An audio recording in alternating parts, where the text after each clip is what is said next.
Welcome to Poland Daily. In the next few episodes, we are going to take you around Kielce in the Holy Cross Mountains. We're going to talk to a statue of Jan Karski, see what it has to say.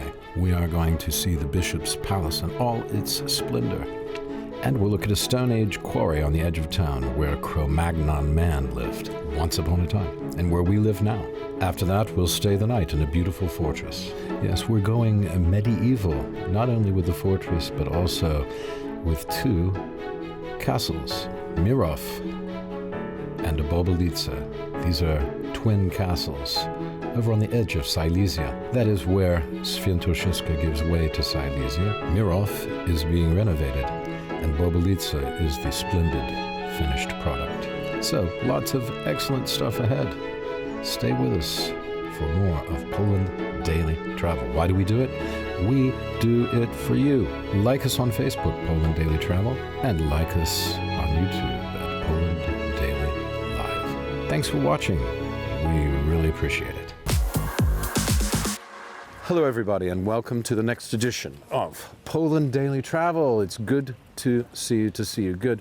We are here in the heart of beautiful downtown Kielce in the Holy Cross Mountains in southern Poland. That's just on the top of Lesser Poland, which is where it all began.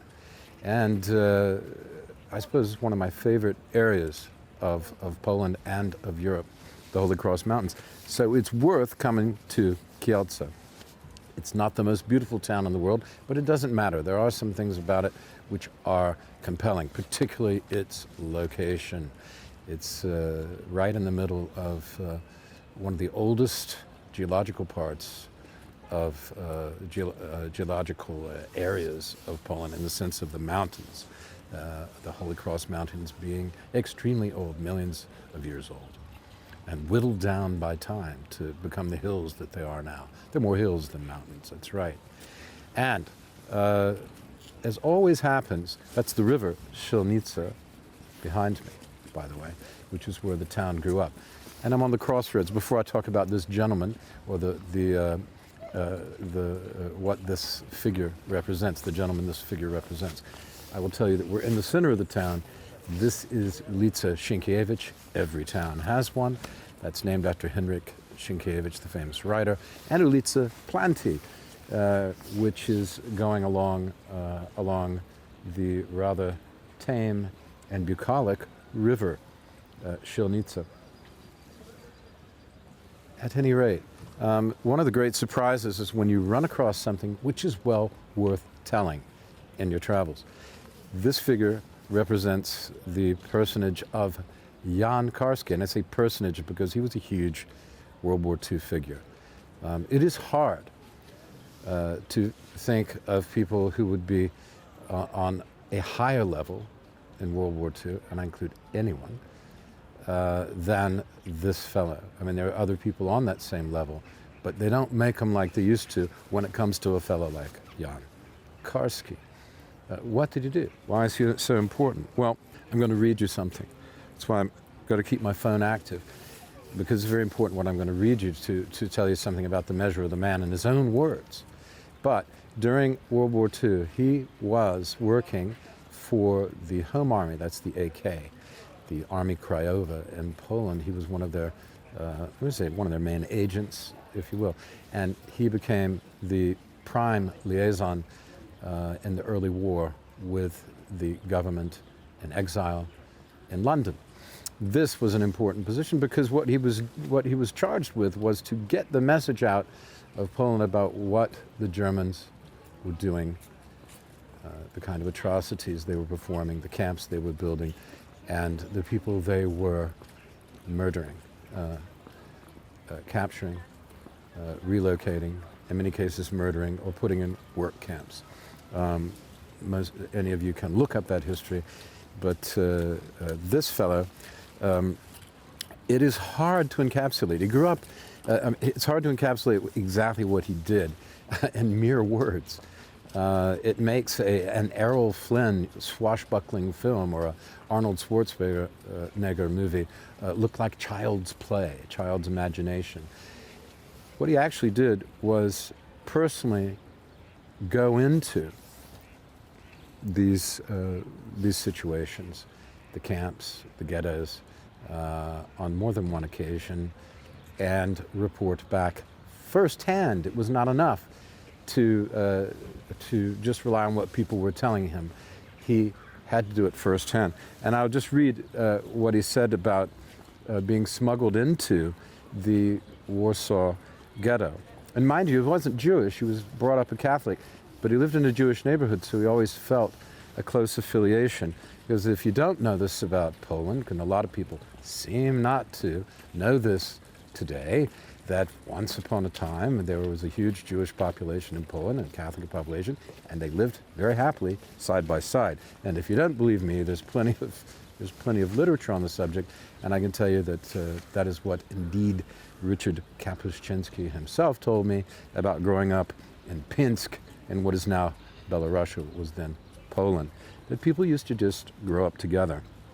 And they got along. They weren't looking at each other and saying, "Oh, here's all. Let's count all the differences between us." Not all, but most. There are always exceptions.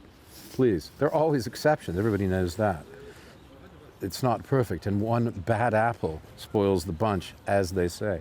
But anyway, here's what he said when he went into the Warsaw Ghetto. I'm sorry I didn't memorize it. It's worth memorizing. But this performance is a little more extemporaneous than that. At any rate, here were the words of Jan Karski. My job in the ghetto was just to walk and observe and remember the odor, the children, dirty, lying. I saw a man standing with blank eyes. I asked the guide, "What is he doing?" The guide whispered, "He's just dying." I remember degradation, starvation, and dead bodies lying in the street. We were walking the streets, and my guide kept reporting, "Look at it, remember, remember." And I did remember the dirty streets, the stench everywhere, suffocating, nervousness. So he was going back from 1940. He was reporting on these events. He also eventually went to London. He also went eventually to Auschwitz-Birkenau and observed there, posing as an Estonian guard. He was not there. He was not captured there. He had been captured and escaped earlier from Nowy Sącz in southern Poland, and so he had been tortured and escaped the Nazi before. So he knew exactly, personally, what was going on, and from observation. But the interesting thing is, even having been in that position, being captured, he still felt he needed to witness himself. Because of this close link he felt with his childhood neighborhood, growing up in basically Jewish neighborhood as a Catholic, he felt a brotherhood and a bond. A lesson any of us could learn from. And a great man.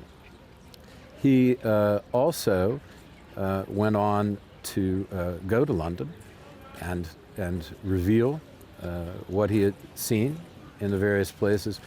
But anyone who knows the story knows that no one believed that this was even possible, that the Germans, brother Europeans, could be this incalculably murderous. Nice cue by the birds. At any rate, it's a true story, it's a riveting story, and Jan Karski is one of the great heroes of the 20th century, I would say. Not supposed to say heroes these days. I'm going to say it, heroes. You don't have to like it, but it's true. And sometimes you have to take your hat off and give respect where it's due to greatness. And he certainly is greatness personified.